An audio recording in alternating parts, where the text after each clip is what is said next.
Hello and thank you for joining us on NTA Nationwide. I'm Najaa Tutijani. The Nigerian Association of Resident Doctors has directed members of the union to resume work on Monday, 22nd June. This follows the suspension of its indefinite strike during an extraordinary virtual meeting comprising National Executive Council officials. A statement signed by NARD President Dr. Aliu Sokomba says the association resolved to suspend the lingering strike following intervention from the Nigeria Governors Forum, Speaker House of Representatives, government representatives, and other stakeholders to give more time for government to fulfill outstanding demands. Meanwhile, 2 Indians have been apprehended by authorities of the Nigeria Immigration Service at the Murtala Mohammed International Airport, Lagos, for entering Nigeria without proper documentation. A statement by the Nigeria Immigration Service Public Relations Officer, Sunday James, indicates that the 2 Indian nationals who were being evacuated from the country, along with more than 400 others through the Murtala Mohammed International Airport, Lagos, were discovered to have entered Nigeria through the land border and had visa on arrival application approval, which they failed to present to immigration officials at the border. The statement adds that the men were found to have been in Cotonou, Benin Republic for a month, as they had the stamp of that country dated 9th February 2020 when they left and entered Nigeria illegally, having not presented themselves for immigration checks at the border. The 2 men, who are 32 and 29 years old, will be prosecuted according to the Nigeria immigration laws as a deterrent to others. It's time now to join Hingino John Adams in Lagos. Thank you, Najatu. A new date for reopening airports across the country is yet to be announced, but key players in the industry say the extension will enable operators to efficiently and consistently implement health protocol that would guarantee safety. Michael Olale was at the Murtala Mohammed International Airport in Lagos and now reports.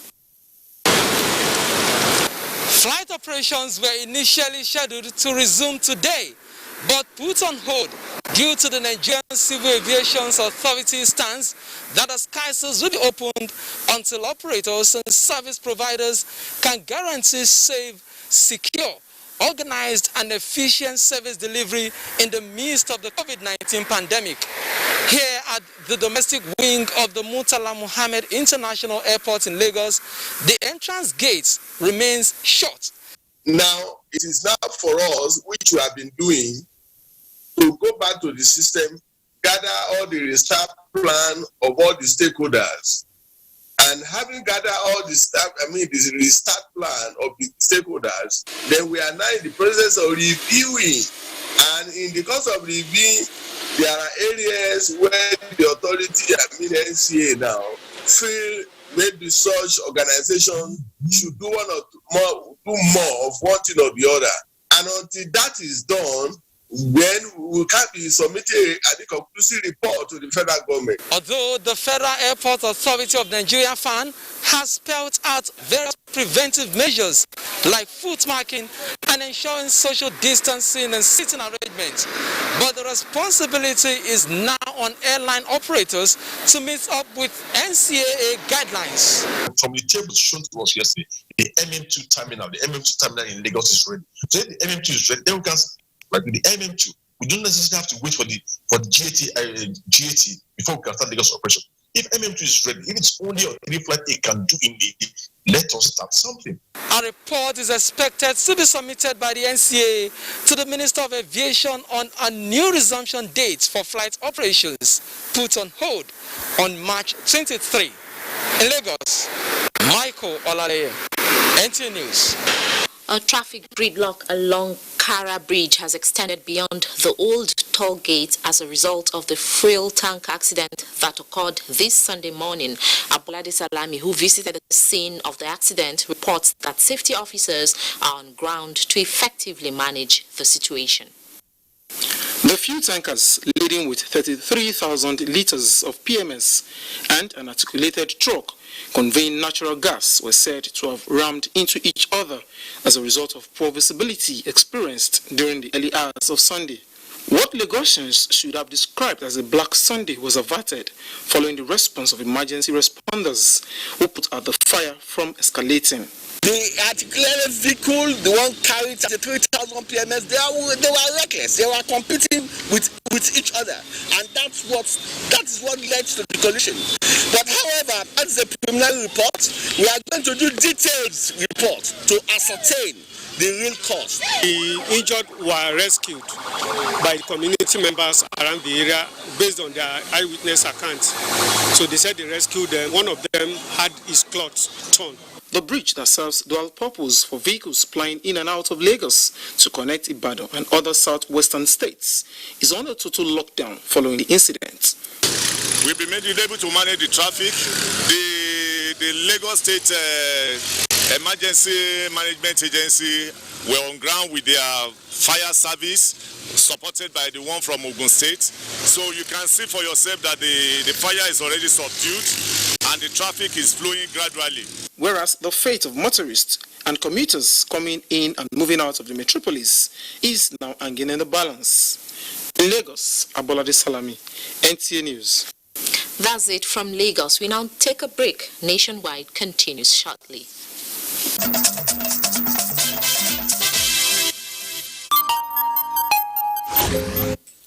Thanks for staying with NTA Nationwide.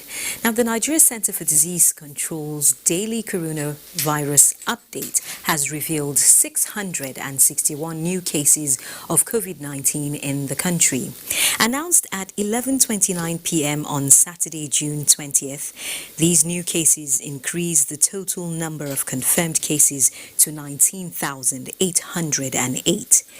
Of the 661 new cases, Lagos has 230, Rivers 127, Delta 83, the FCT has 60, Oyo 51, Edo 31, Bayelsa 27, Kaduna 25, Plateau 13, Ondo 6. Nasarawa 3, Ekiti and Kano states have 2 each, while Borno state has recorded 1 case. And on the COVID-19 Nigeria chart, Lagos remains top on the table with 8,407 cases. The FCT follows with 1,549, while Kano has 1,184 cases. For now, the number of recovered and discharged patients is 6,718. While 506 deaths have been recorded. The NNPC's oil and gas industry intervention on COVID-19 train has arrived Owerri for groundbreaking ceremony for an emergency and infectious disease hospital as part of the industry's intervention towards containing the spread of the coronavirus in the country. The Minister of State for Petroleum Resources, Timi Silva, who led the delegation to Owerri, reiterates its commitment towards supporting federal government's resolve in combating the spread of COVID-19. Lydia Sampson reports.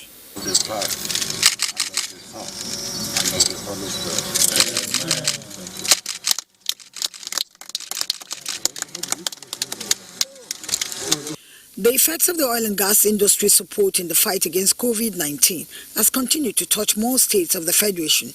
Apart from the NNPC, other participants in this initiative include international oil companies, indigenous petroleum producers, major oil marketers, crude oil and product traders, depot owners, and petroleum product marketers.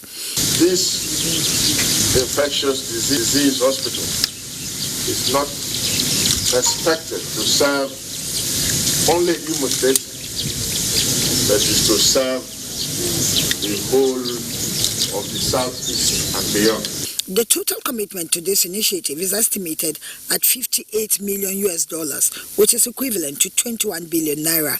The JMD NNPC merely carries stress that, as a responsive and responsible sector, the industry must play its part in further strengthening the Nigerian health sector even beyond the pandemic. Because we are getting the optimal support and understanding in Imo State, and also at all risk, and I'm sure my minister will stand with me on this, is that Mr. President has insisted that we must project to Imo State. Imo State is one of the most peaceful operating environments that we have. I would like to put this on.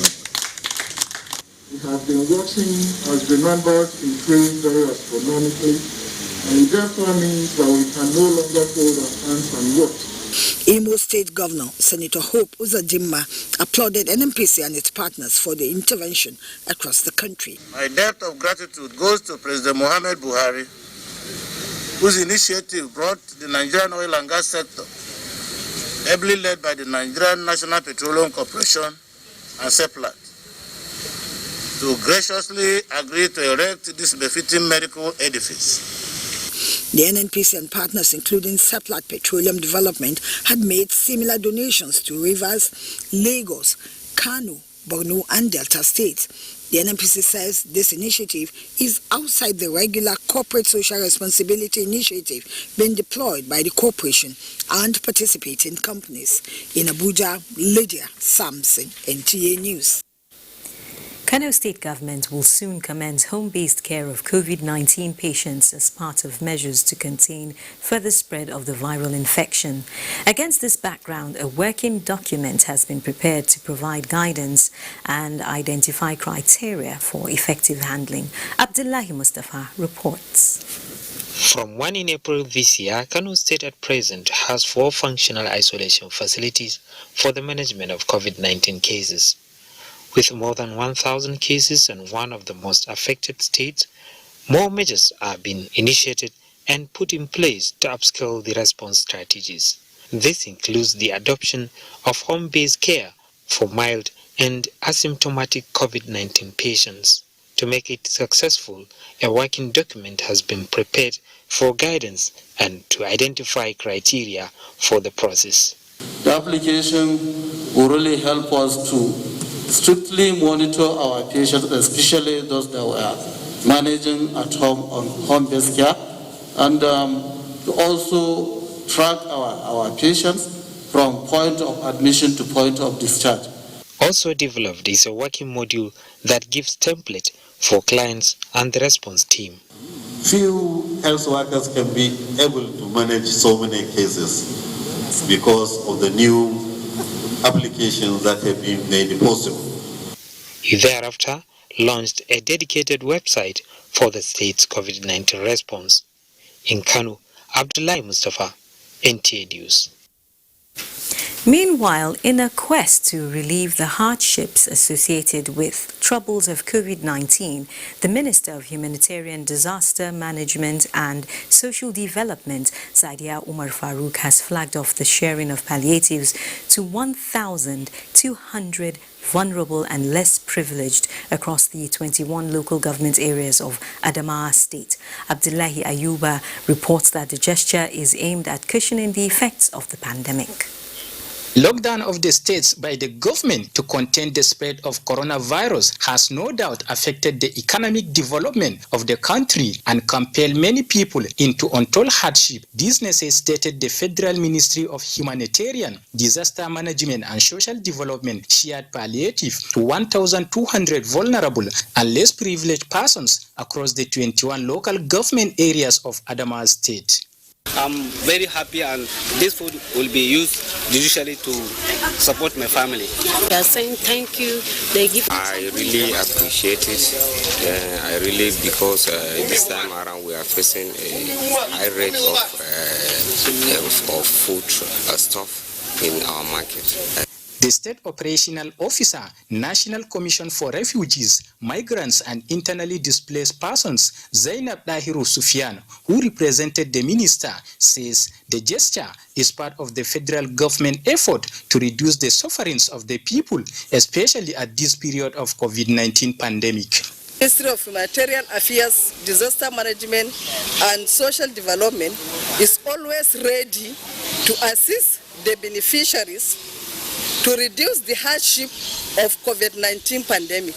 Items shared include bags of rice, beans, among others. The exercise was conducted strictly to social distancing order and other COVID-19 protocols. In Yola, Abdullahi Ayubadalwa, NTA News. Thank you, Abdullahi. The fight against the coronavirus pandemic is a collective one which must be won. And to this end, the Federal Fire Service has taken the campaign to the doorsteps of federal agencies and markets in Abeokuta, the Ogun State capital, through donation of personal protective equipment. This, they say, will encourage good hygiene and healthy living. Muhammad Adebowale reports. One of the trends among frontline agencies in the fight against COVID-19 is to build solidarity against the virus. This and the knowledge that operatives of such agencies are often exposed to greater risks in the course of discharging their duties informed the donation of personal protective equipment to some federal government establishments and markets in Ogun State by the Federal Fire Service. The idea has been the initiative of the Controller General of the Federal Fire Service that we should do all we can afford to do in our own. This gesture, no doubt, is a sign of robust synergy between government agencies to further curb the spread of COVID-19 in their organizations. It is hoped that if we are all ready to contribute, the government will have less to do. Obalipedekuta Market, one of the biggest markets in Abeokuta, also benefited from the gesture. Sadly, it was observed that the market remained unchanged as traders and consumers continue to engage in activities without regard to the contagious COVID-19. Besides being overcrowded, people kept brushing past one another in total violation of the social distancing rule. You see our people now, they didn't believe this thing still real, but we used to tell them every day that COVID is real. In Abeokuta, Mohammed Adebowale, NTA News. This is Nationwide on NTA. Our next stop is Maiduguri, where Abubakar is standing by. It's really good to see you, Naja'atu, and thank you for joining us. Borno State Government has flagged off biometric data capture registration exercise for owners and riders of commercial tricycle. The exercise was flagged off by the State Deputy Governor Umar Usman Kadafur. Yagum Subukar reports. Over the years, there has been increase in the number of commercial tricycle riders in Maiduguri, as most youths are now engaged in the business, which appears to be the only one thriving at the moment. This, therefore, necessitated the need for the registration in order to harmonize Keke Napep unions under one umbrella for easy identification and regulation of their operations, as well as check criminal activities being carried out by some operators. What we are doing is not only when it comes to investigation, but whenever there's any intervention from the government, it will be easier to access such records. We are going to sanitize and make the tricycle profession a dignified one. We are going to provide the state government with a comprehensive data that we will use to at least regulate and intervene in supporting the riders as well as the owners. So far, in all the registration points, appreciable number of commercial tricycle operators have registered and still counting. In Maiduguri, Yagum Subukar, NTA News. Worried by the alarming rise in statistics of women and girls being raped and abused on a daily basis in most parts of the country, the National Human Rights Commission, in collaboration with Nigeria Association of Women Journalists, Borno State Chapter, and other women non-governmental organizations, staged a peaceful protest against rape and gender-based violence. Memuna Garba reports that the peaceful protest took the women activists to the wife of Borno State Governor and media organizations. The week-long protest taking place simultaneously across the country with the theme Equality and Dignity for Nigerian Women during the fight against rape and sexual gender-based violence was organized to create and maintain visibility on the issue of rape, conscientize the public on the dangers of rape and other SGBV, and call on stakeholders to live up to their responsibilities by providing enabling environment for the protection of the dignity of lives of women and girls in Nigeria. Wife of the Borno State Governor, represented by Commissioner for Women Affairs Zoe Ragambo, commended the initiative, stressing the need for concerted efforts to end the menace and assured them of the state government's support. Since the assumption of office of His Excellency, Professor Babagana Umar Zulum, she has identified, she is identifying, and will continue to identify the causes that affect the lives of women and children in Borno State. While condemning the increase in cases of rape, the women activists called for a durable solution, particularly government at all levels, to put in place laws or policies to address the issue. We demand that capital punishment be sued against whoever is caught in doing that. At NTA Zonal Network Center, Maiduguri, the women activists appealed for free airtime to enlighten the public due to the increase of cases. Representative of the Zonal Director, NTA Maiduguri, Fatih Musa Abdullahi, described the protest as timely. If the people are ready to break the silence, we give you all our support. The activists acknowledged the support NTA has been giving to them. In Maiduguri, Maimuna Garba, NTA News. You're on to Nationwide from Maiduguri. Naja'atu in Abuja is on standby to take it away from here. Naja'atu. Thank you very much, Abubakar. And still on this very critical matter, the rape of a 3-month-old baby in Nasarawa State is attracting more condemnation and appeal for justice against perpetrators of similar cases as scores of people took to the streets of Lafia. Abigail Bashi reports that the wife of the Nasarawa State Governor Silfat Abdullahi Sili led the campaign. Worried by the frightening dimension of rape cases and now a 3-month-old baby, Rukaya Ali from the state, the women displayed various placards as they chant various songs seeking justice. The roadblock, which brought a coalition of women groups including Federation of Female Lawyers, Girls Guide, Ministry of Women Affairs and National Association of Women Journalists, is championed by the office of the Nasarawa First Lady. The women were at the Ministry of Justice, State High Court and Police Headquarters to express concern about the menace. Hajiya Silifat Abdullahi Sile says it depends on the commitment by critical stakeholders to address the issue squarely. This matter is not for only the government, it's for everyone. We need to stand on our feet and fix everything out. Please, I need your help. She presents a copy of the child law to the chief judge to serve as a guide on the prescribed punishment for rape. Meanwhile, the First Lady was at Adogi to identify with the family of Rukaya Ali and assured them of her support in their trying moment. In Lafia, Abigail Bashi, NTA News. Similarly, human rights activists have advocated stiffer penalty for perpetrators of rape to serve as a deterrent to those contemplating the act. This is at the backdrop of increasing cases of the issue in Benue State. Sandra Dowisi Akeme reports. Rape cases resulting in trauma and even death of victims have assumed headlines in the media in recent times in various parts of the country, including Benue State. To tackle this hydra-headed menace headlong, human activists in the state are currently advocating for the domestication of the law of national agency and all existing laws and policies relating to rape, child defilement, and gender-based violence in the state. The Commission has been in the forefront of enlightening the public about the dangers of rape and sexual and gender-based violence. They constitute a violation of the rights of the victims or survivors. My advice to the good people of Benue State is to work up a modality for the Benue State House of Assembly to amend the young persons law. Most of these issues come from youth, so I want parents to know and open up They, however, appeal to the people of the state to work out modalities and ensure that no case of rape should be swept under the carpet. In Makudi, Sandra Doesi Akeme, NTA News.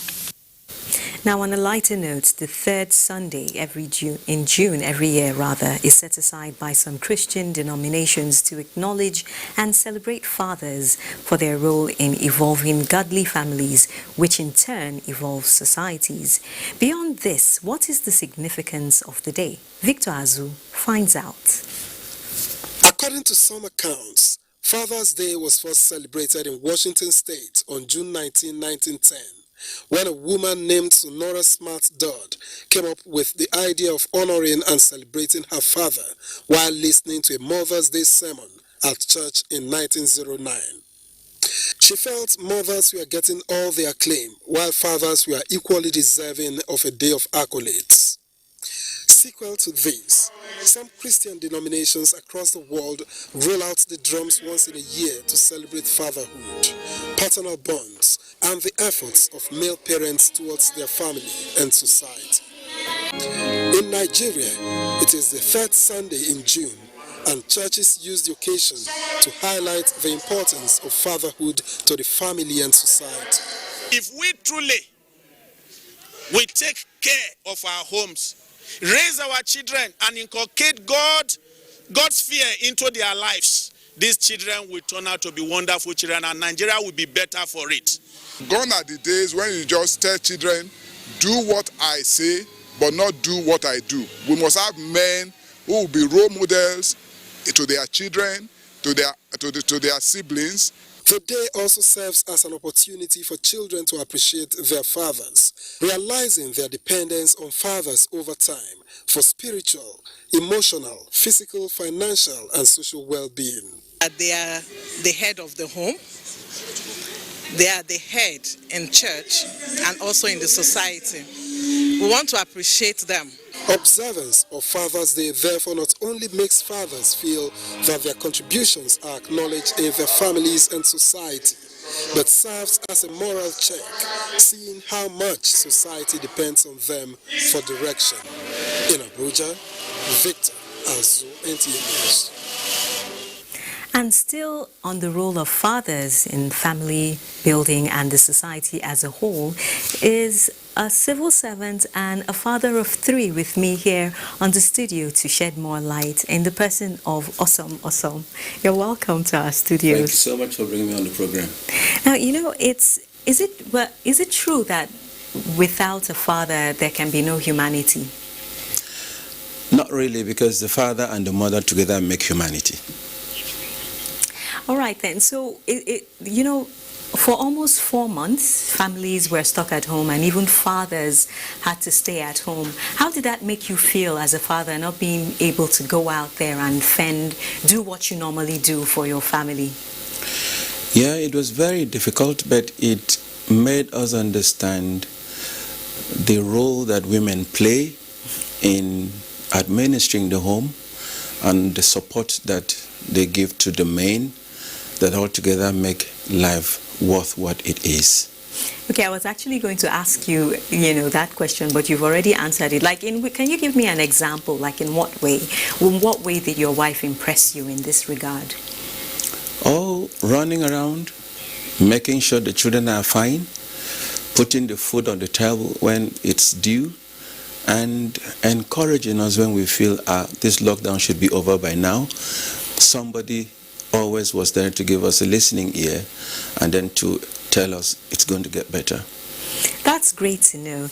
Now, can we go to this issue, this burning issue of rape? As a father, how does it make you feel when a child, whether male or female, has been sexually abused, or even an adult female has been raped? How does that make you feel?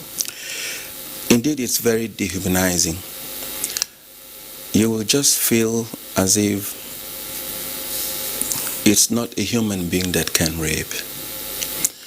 And only those who have experienced it can really say how hurting it is. But it's a challenge that the society need to come together and fight. Now, could you demystify this a bit, that, rape has something to do with upbringing? Are they related? If a person is poorly brought up or doesn't have a father figure, is he more likely to do this sort of? If that were to be true, it means that we have majority of the population as rapists, because majority of the population in our society have not been properly, so to say, economically made viable to fend for their lives and to live a normal life. So what final words do you have to fathers out there? Yes, to thank all the fathers who have lived as role models for their children, and also to encourage that fathers should join the concern and the growing agitation for the community to stand up, not only to speak against it, but to address the root causes of this very, very dehumanizing idea and practice. Thank you very much for coming on to the show, and happy Father's Day. Thank you so much. We should also commend all the fathers and all the mothers that have made fathers who they are. Thank you. Thank you so much. It's my pleasure. I certainly am grateful to my father. Because of him, I am where I am today. And Zinret in our Jos studio has the next set of reports for us. Thank you, Najatu. Good afternoon and welcome to Jos.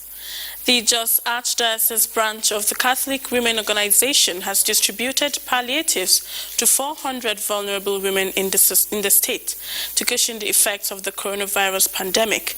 Comfort Biangten reports that the women were selected from 7 deaneries within the state. For the last 3 months, socio-economic activities in Plateau State have witnessed major decline due to the lockdown imposed to fight the dreaded coronavirus. This has greatly affected small and medium enterprises as well as some private sector workers, which most of these vulnerable women belong to. I pray that God should open more doors for you people to help, that He should let this sickness go so that we people can go out and continue with our life. President of the association, Jos Archdiocese, Mary Gonsum, said the initiative was prompted by the need to lessen the burdens of the less privileged in fulfillment of the commandment to love one another, regardless of religious denominations and beliefs. As mothers, one of our core values is to reach out, to evangelize to people who are in their need, both spiritually, materially, and then financially. I thank our mothers for doing the right thing by assisting government. By assisting our mothers, they are actually assisting the family. The beneficiaries cut across Zaramaganda, Bukuru, Zawan, Barkiladi, Fatima, and St. Theresa's deaneries. In Jos, Comfort Biangten, NTA News. Worried by the incessant increase in sexual violence meted on the girl child in recent times, members of the Association of Nigerian Female Students, ANFS, held a walk in solidarity of victims of sexual violence. David Ijashun has the report. The march, which commenced at the Jos Township Stadium, had members of the association clad in black attires, holding placards with different inscriptions, singing songs in sympathy of victims of sexual violence. At the Jos North Local Government Secretariat, a representative of ANFS presented their recommendations to its chairman, Shehu Bala, to include setting up an independent body to swiftly respond to plight of the girl child, a special court to try rape cases, and constitutional reforms to enhance laws against rape. There are those there that cannot be able to speak. They cannot be able to stand on their rights of being molested sexually.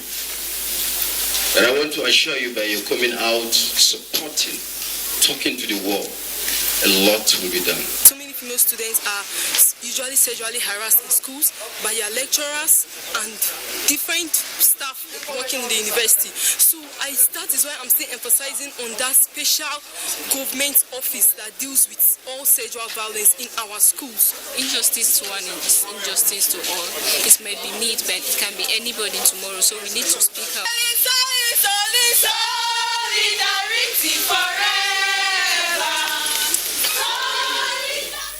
In Jos, David Ijasheun, NTA News. That wraps up our contribution from Jos. There's still more nationwide with Najato. Thank you, Zinret.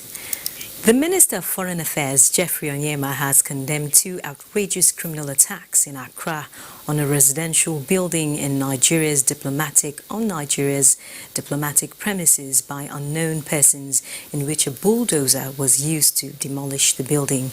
In a tweet, the minister said Nigeria is engaging the Ghanaian government and has demanded urgent action to find the perpetrators and provide adequate protection for Nigerians and their property in Ghana. Now, earlier on, NTA had a studio interaction with Ambassador Oyeyemi Fatui, the president of the Yoruba community in Greater Ghana, who spoke on the demolition of the Nigerian embassy in Ghana. And it's very disheartening to see this kind of relationship between Nigeria and Ghana. We presume that we are brothers and sisters. We presume we are the best partners in the West African sub-region. But with the event yesterday, I realized the government of Ghana and the security services has gone against the Vienna Convention, which both countries signed onto in 1961. The Article 22 and 21 stated that the receiving government, which is the receiving state, shall either assist the sending state in providing accommodation for their people. Attacking a diplomatic house. How do you reconcile this? Why do you think this is happening? The community of Nigerians in Ghana, we are still in shock, to be honest with you, because this is the highest of it. If a mission, a diplomatic mission is attacked, then regular people are not safe as well. And I don't see why a mission which is situated like 3 minutes drive from the police headquarters is being vandalized, no reinforcement, no security, nobody come around for close to 2 hours when these armed group guys invaded the premises of the Nigeria mission, which is against the Vienna Convention, Article 22. I think is heights of it. I think it's time for the two governments to sit down and not drink tea this time around. They should talk sense to each other. They should be frank to each other. What is the problem?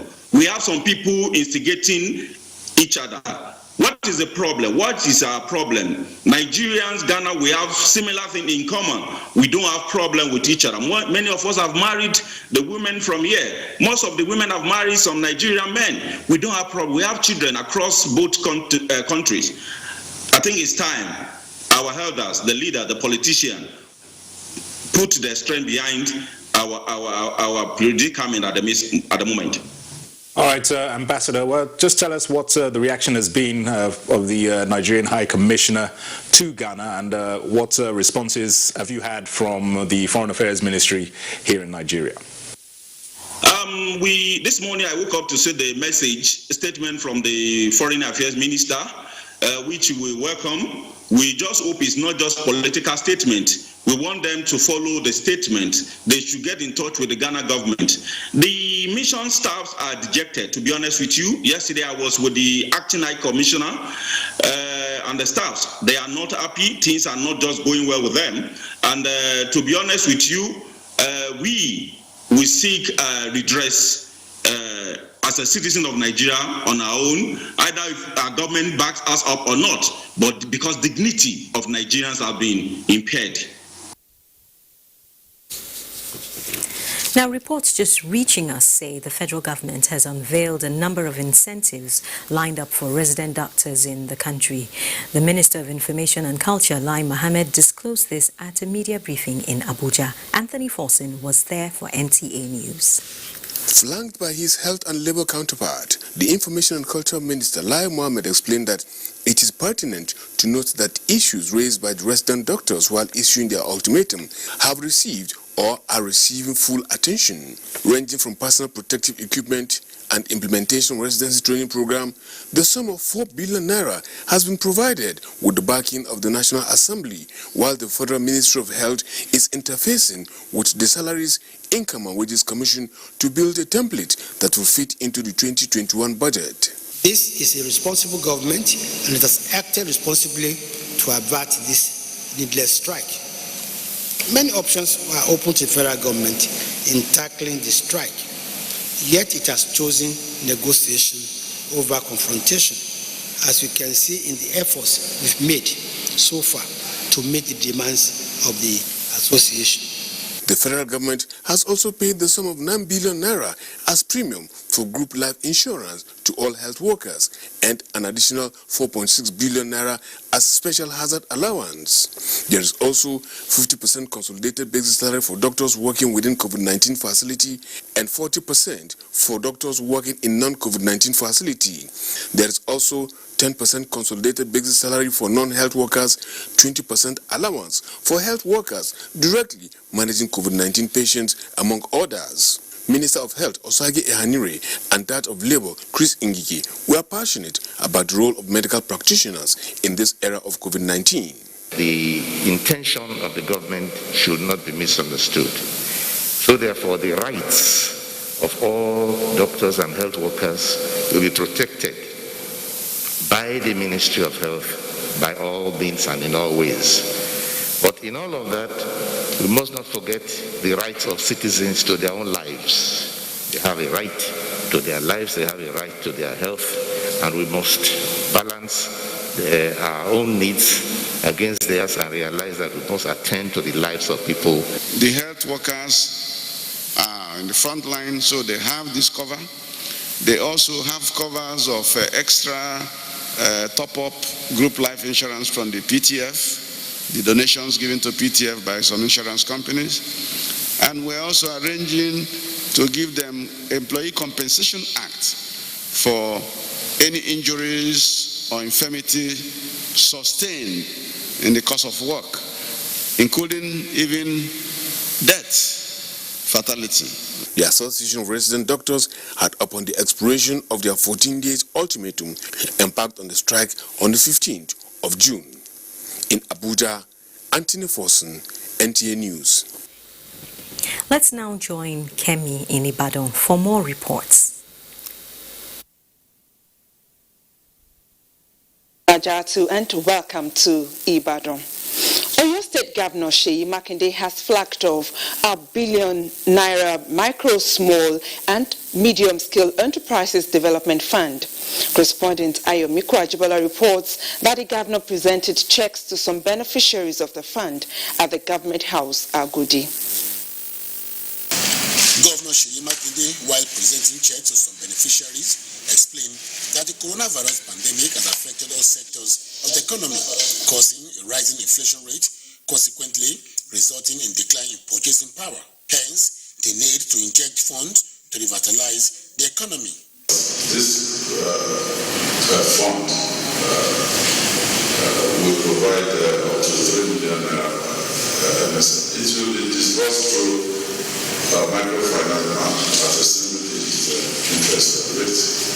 Some of the beneficiaries spoke.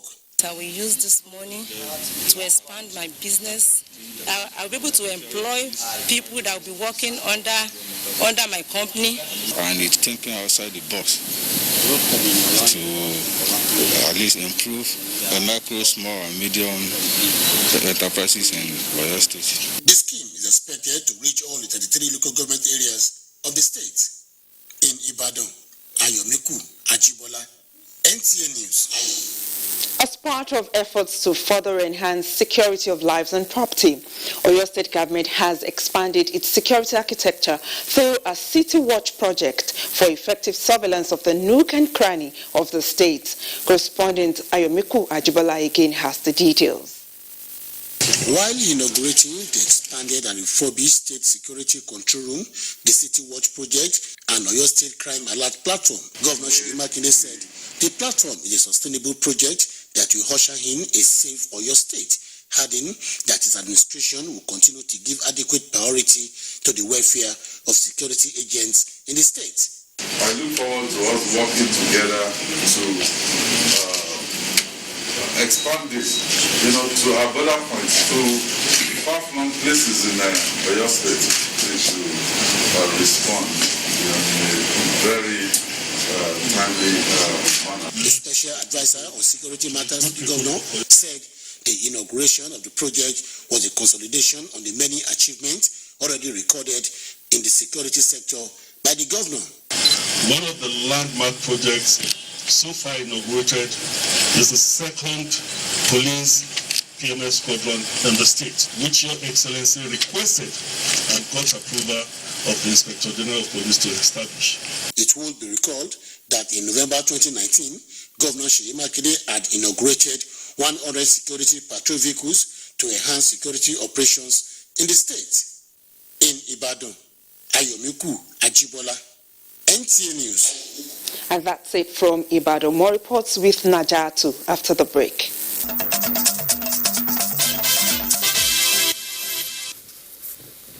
The National Working Committee of the People's Democratic Party has approved the continuation of the screening appeal panel on the Edo governorship election. A statement from the party's National Organizing Secretary, Austin Akobundu, says the committee is mandated to consider appeals arising from the screening of all aspirants for the upcoming 2020 governorship election in Edo State. The 13-man appeal panel has Senator James Manager as chairman, while Ajibola Moreno is to serve as secretary. And that concludes the news on NTA Nationwide. Thanks for watching. Once again, happy Father's Day and keep staying safe.